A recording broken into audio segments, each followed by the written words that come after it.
Scène de guérilla au quartier Colbison ce 5 février 2025. Si dans les témoignages, tout part des plaintes des populations face au nombre croissant des agressions subies au quotidien. Un doigt accusateur est pointé sur les habitués d'une boutique située à l'entrée d'une ruelle non éclairée où 18 cas d'agression sont enregistrés en moins d'un mois. Les jeunes résidents du quartier décident d'en découdre avec le tenancier de la boutique. Une bagarre éclate. À l'issue de celle-ci, le tenancier promet des représailles. Moi-même, je suis d'abord venu interpréter le tenancier de la boutique.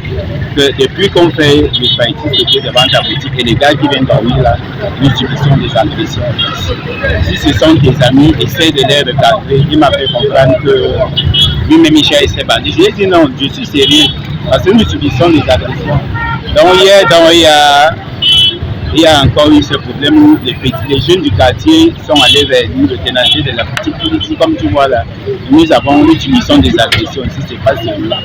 Il y a un qui mangeait dans du sauté, soit un client, soit un de leur zone, de leur région. C'est lui qui se lève, il commence à dire, vous parlez comme ça, qui se prend. Moi, je n'étais pas là il y a une fois, 2 bagarres hier en journée.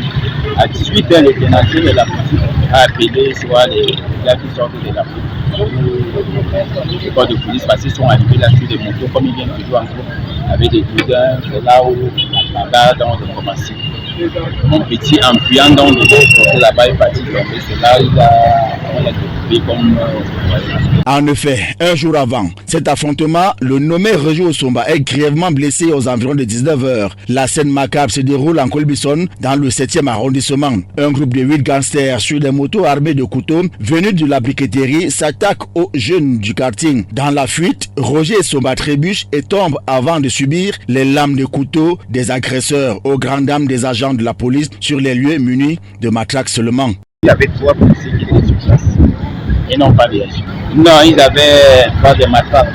En réaction, les jeunes du quartier décident de donner du répondant à ces agressions. Ils affirment que ces agresseurs ont pour mode opératoire s'attaquer à ceux qui, dans la nuit tombée, s'aventurent sur ce couloir. Reçu aux urgences, Roger Osomba est sous soins intensifs. Son capital vital de source médicale n'est pas entamé. Non, et puis il recommence, ça va quand même.